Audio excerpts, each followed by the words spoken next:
Say hi, Rachel. Hi, Rachel.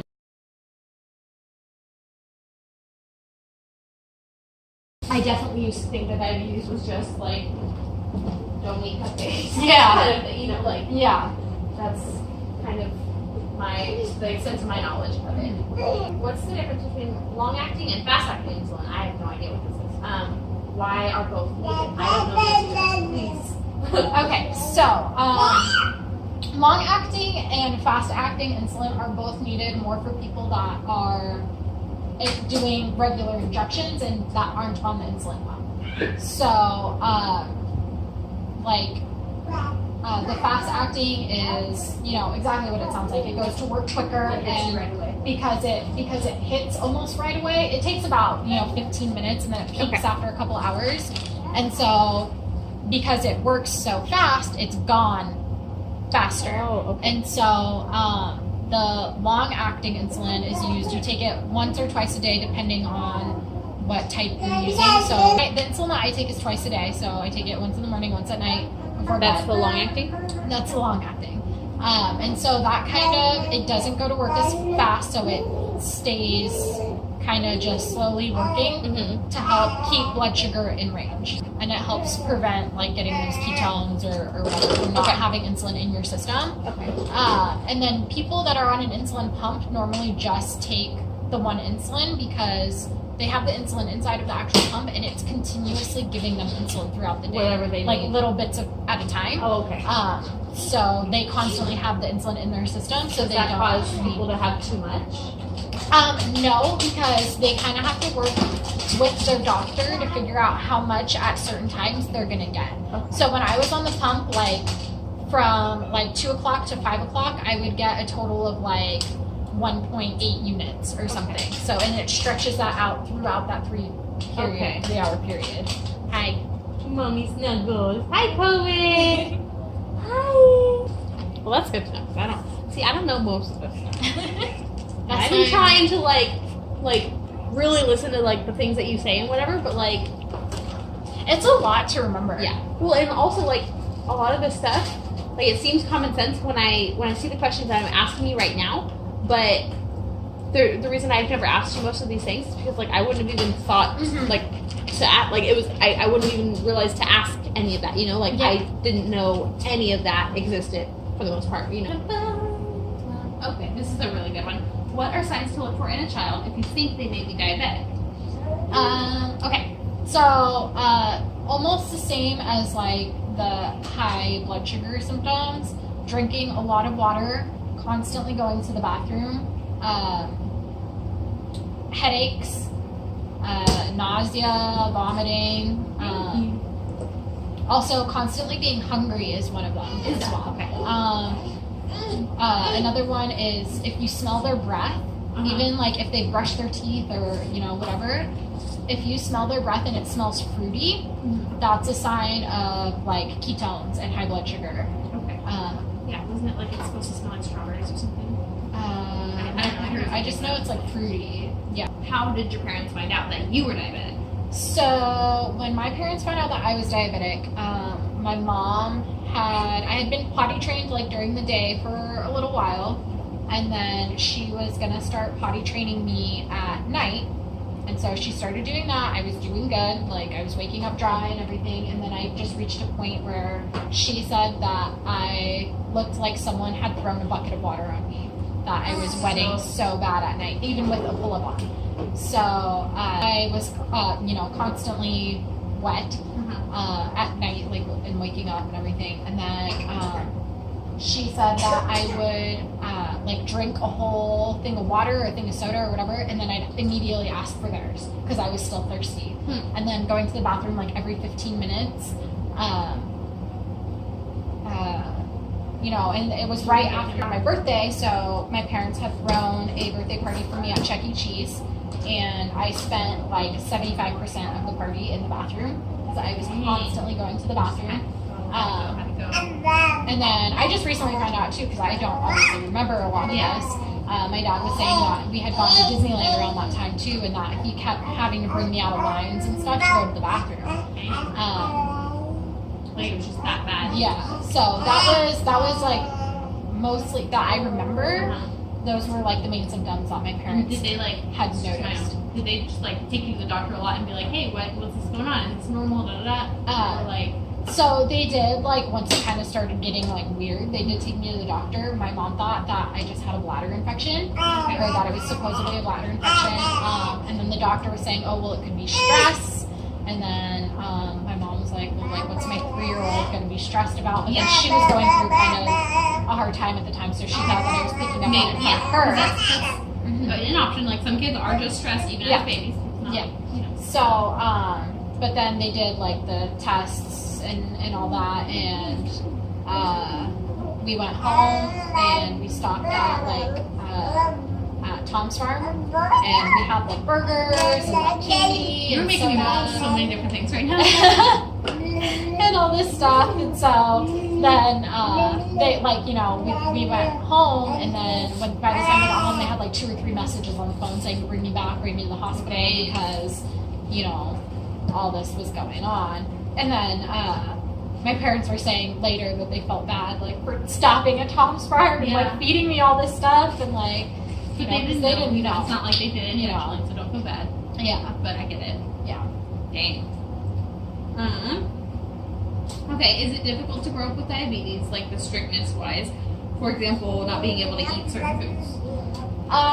So again, everyone's different. For me personally, I wasn't able, like, personally, I wasn't really able to go to like sleepovers or anything like that. I remember there was several times that like friends had birthday parties and they were doing sleepovers, and everyone got to stay the night and I had to go home because I, you know, so that way my parents could keep an eye on my diabetes and stuff. Oh, so that Dexcom thing could help with that. Yep, the Dexcom would be very, very helpful with that. I was allowed to spend the night at one friend's house just because we grew up together. She was practically family. They knew. So they knew like how to keep an eye on all that stuff and everything. They could trust those parents to be sure. So I was, and then family, I was able to like kind of have sleepovers with them just because they knew too. And then sometimes, like, you know, even with family, like my brothers would have to stay the night with me because my brothers knew how to take care of me.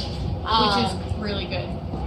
And then as far as like, you know, like we'd go to birthday parties or like whatever, and then when there was like a piñata or like trick-or-treating at Halloween, I'd get all that candy and I couldn't eat any of it. So my parents would kind of do like a trade deal where I gave them the candy and then they would buy me a toy. That's really so cool. It's still like I still handled got that that really special. well. You got a treat, you know, like so. It wasn't like you just had to sit there and watch everyone enjoy it. Yeah, and then I was still able to have like, you know, birthday cake a little bit, and like as long as we like regulated. Yeah, took insulin and everything, and then one of my favorite stories was because all of my cousins and my brothers and everything, like when we'd all get together, they'd all have juice and stuff, and I couldn't have that. And so someone had told my mom or my aunt, one of the two, like, you know, if you get the packets of Kool-Aid from the store, they don't have sugar in them. You just mix it with water, and then you can mix in your own sweetener or whatever, or sugar. Oh yeah, because it tells you to put sugar in it. Because they don't come. I'm getting it. But Mom, let me yell at you. Let me spill it. Yeah. So they don't put sugar in it, and so. Oh, what is this?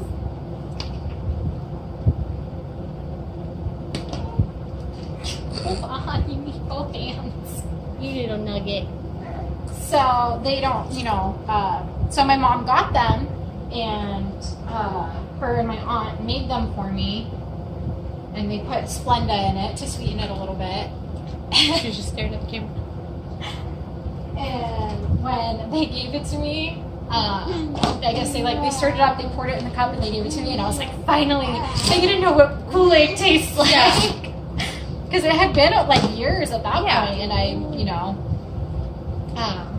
so yeah, there was kind of ways to work. Does it around. actually like work? Like, is that actually like good and everything? Like, it's fine. Okay, awesome. I wouldn't have even ever thought. Yeah. Okay. Cool. Matt's grandpa is diabetic, but again, pretty sure it's type 2 too. Yeah, he doesn't take insulin regularly, and it's diet. I'm learning. What can you do if at a time there is no insulin available and you need some? That's big. Okay, so that kind of depends on. So above 140, or I'm sorry, if it's below 240, then you can walk and just drink a lot of water. Really? And so that will kind of, it's not going to be like immediate. It won't really solve the problem. It is going to be better to take insulin. But if there's none available, you can just walk or, you know, kind of just be active and drink a lot of water, and that'll help. If it's above that, then, I mean, if you're, again, it depends on the situation. Like, if you're just out shopping or whatever, go home. Go take insulin. Yeah. Like, you should have brought it with you, or, you know. Yeah. And then if it's like, if you're somewhere where like you're far or whatever, like you can't get insulin, then you need to go to like the hospital or something and get so don't insulin. Like, if you're going shopping or whatever, don't be irresponsible and use that as like, oh, I can just walk around and drink water. Yeah. Like, don't use that as your way of medicating yourself. Yeah. That's a big one. And then go to the hospital. Yeah. What can happen if you delay insulin for too long? If you delay it for too long, then blood sugar gets too high, ketones happen, DKA can happen, hospitalization can happen. Nothing so that's can really, come of this. really like nothing. Don't do it. You really don't want to delay insulin for too long. Yeah, this is something to take seriously, not just, I can wait. Yeah. Okay. For parents that have no history with diabetes, how to recognize that it is diabetes and not the flu?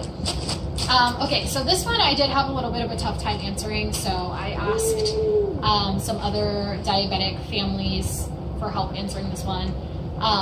They said that really, like, the drinking a lot of water and going to the bathroom a lot is like the big like indicator that it's not the flu. But other than that, it is really difficult to tell because it almost does mirror flu symptoms.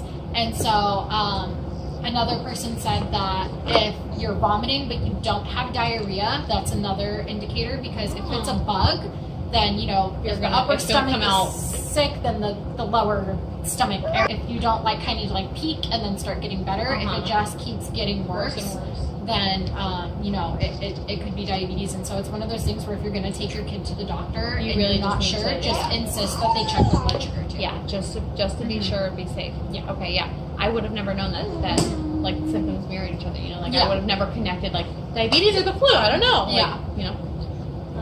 Okay. Last question. Has having diabetes ever made you a victim of discrimination by people, jobs, schools, or anything?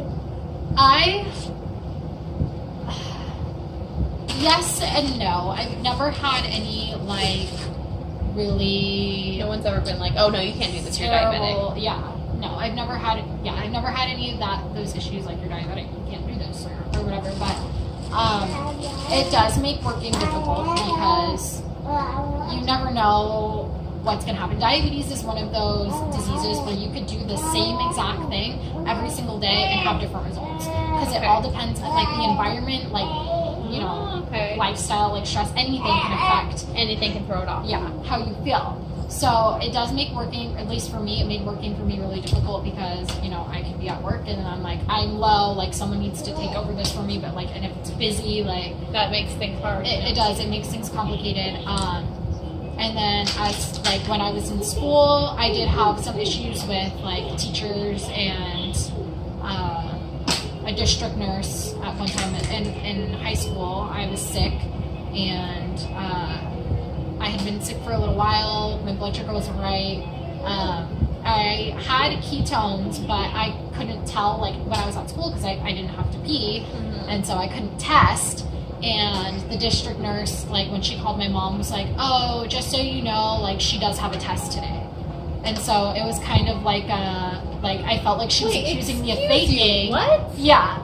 So I felt like she was accusing me of faking to get out of taking the test. Are you serious? And so, and the thing was too, is that I was gonna go and take my test first and then go to the nurse. But my friend at the time was like, no, like you're not. Yeah. And she was like, even if you do, she was like, even if you do go and sit through this test, you're probably not gonna do well on it because you're not in the right mind. And so she made me go to the nurse. I went and I was talking to the actual school nurse that was there. And she could tell, like, I wasn't, because she saw me every day. Right. She could tell you know, that I wasn't feeling good, and the district nurse was there. She called my mom. She was like, yeah, just so you know, she does have a test today. And then she did the same thing again. She called my aunt because my aunt was going to come pick me up. And your mom had worked in, like, the nurse and, like, all of that area school district. So when she called my aunt, she was like, just so you know, again, like, she does have a test today. And we were like, what? And then there was another diabetic student in there at the time, too. She was, I think she was, like, her TA. I don't remember if she was sick, too, or if she was, like, you know, TAing then, but she... like, don't come get her. She needs to come take this test. Yeah, so then, like, the district nurse left, and, like, the actual school nurse and the diabetic girl that were in there were like, what? And, like, the nurse, like, she was like, I'm so sorry about that, Rachel, or whatever, and the student was like, yeah, she was like, that made me mad that she was, like, you know, kept bringing up this test. And then when my aunt came and picked me up, she was kind of just like, oh, yeah, you know, or whatever, and we left. And then she told me when we were in the car, she was like, was she accusing you of faking? Like, is this, like, really what's happening? And then I got home, and then I was finally able to pee. I tested my ketones at home, and my mom called and was like, hey, like, she is spilling ketones. And like, you? Yeah. So. My own question, why do they call it spilling ketones? I have no idea. Is it just because, like, your body's trying to get rid of ketones I think somehow? so, probably. I just always think of that whenever you say, like, spilling ketones. Like, where did that come from? You know? Yeah. So, yeah. Dang. That happened. And then there was another time, I didn't even know these people. I went to the movies with my cousin and my brother. And you know how they have, like, the kind of, like, the tables outside of, like, movie theaters? Yes. So you kind of sit and wait and whatnot. And so I went and sat down to take insulin. And as I'm doing insulin, there was, like, a grandmother, and it looked like her, like, probably 13-year-old granddaughter. And they were looking at me, and they were making, like, gagging and, like, barfing noises. As I'm, like, sitting there doing my insulin. Like, fake. Like, over-exaggerated. Right, like making fun of you being like, yeah. bleh. Like, yeah. It's like, okay. You look at her. Like, I get that, like, not everyone can handle needles and stuff, and you see that. Look away. yeah. Like, don't. It wasn't like you're, like, sitting there. You're just taking care of yourself. Yeah. You know? Like, you're just innocently, like. Yeah, and it was so immature. And then now, like, to this day, like, because I told my cousin and my brother, and they were both, like, pretty pissed. They were like, did you say something? And, like, my brother was like, now I think you would have. Yeah, like, my brother was like, I'll go say something or whatever. I look back on stuff too, and I'm like, man, I wish I would have just, like, because now I would get in their face about it, you know. Yeah, but now still, like, to this day, because this was a few years ago, to this day, my brother still, when he sees me taking insulin, he goes, bleh. Like, and I'm like, it's funny when you do it, because I know what you're doing. Yeah. Like, I know you're joking, but, like, for a stranger to, like, you know. So stupid. Yeah. Like, I can't believe that. Yeah. That's so dumb. So that's been, like, my experience, but other than, like, I've never been told I can't do something or whatever, because I'm diabetic. Okay, that's good. And that, again, do you know anyone who has? I personally don't know anyone that's been, like, That's good. Yeah. That I know of, anyways. Right, of course. Just a question I wanted to ask, sort of, for this video. Why did you want to do this video? Like, what made you want to do this video? Like, answer these questions. Like, what? I really want to educate. I want people to understand that, you know, the big ones, like, no, I didn't get this because I'm overweight. No, I didn't eat too much sugar when I was little. Yeah. Like, you know, yes, I can eat that piece of candy that I'm eating. Just, you know, the really big things like that. And then also, like, the other things where people, you know, Just kind of spread awareness. May not know. And so even if this only, like, reaches one person that, like, doesn't know and they can learn something from it, I feel like it was successful. Taught me. So, you know, I just want people to understand, and especially, like, the difference between type 1 and type 2. I feel like they're two totally different diseases. Yeah. And that they kind of need to be I always, like, before knowing you, I had no knowledge of anything about diabetes. I thought it was just, like, the whole, like, oh, you shouldn't be eating cupcakes thing, and type 1 was more of just, like, one was more severe than the other. You know what I mean? The bad kind. Yeah, like, I thought, like, when it comes to, like, gingivitis and gum disease, you know, like, you have dirty teeth with gingivitis, like, you've got gingivitis, you got plaque on your teeth. Well, gum disease is, like, when it's gotten worse than that, you know, like, it's not just a cold, it's the flu, you know, like, it's this, but it's gotten worse. Like, you've got, like, different levels of this thing, you know, like Yeah. you don't just have a cold, you have the flu. Personally feel like they just need to be called to totally different things. Because, and then another thing that kind of, you know, I get people are joking or whatever, and like, but one thing that does kind of bother me is when people see like a bunch of candy or sugar and they're like, oh, I'm gonna get diabetes after eating this or whatever. I'm like, no, Diabetes. No. Or like another big one was when Starbucks was doing their unicorn frappuccinos. People kept calling it diabetes in a cup. And so, and I remember seeing one post, someone got an actual cup and put test strips and insulin and like all this stuff in it, and they're like, this is diabetes in a cup. Yeah. Like, this frappuccino is not diabetes in a cup. Well, see, the way that I grew up was like my whole family was like, don't eat too much sugar or you'll get diabetes. So that was totally my understanding of it. Again, like lifestyle does have that can happen. It can contribute to type 2, but I do feel like, you know, there needs to be more. Yeah, because people need to know about this stuff and not just. And mostly when you hear like people say, "Oh, I'm diabetic" or "I have diabetes," like type 2 is more common, so your brain automatically thinks type 2. You think it's just like, oh, you eat crappy and you're fat. A lot of people don't even realize there's a type 1 and a type 2. They just think diabetes, and so that's why I feel like it needs to kind of be like called like, instead of type 1 and type 2, just like diabetes and like something else. Like, I realize like, you know, they are similar, but they both deal with their blood sugar and insulin, but so like they're developed differently. I don't know, insulin deficiency or I don't know. Some shit, you know. We did it! We did it! Yay! Say yay! Yay, Mama! She did it. She did. I have the Dora. We did it. We did it. We did it. Cool. Okay. Say bye, Rachel. Bye, Rachel. Oh, are you saying bye, Rachel? Can you tell she's a ham? She's got the biggest smile right now.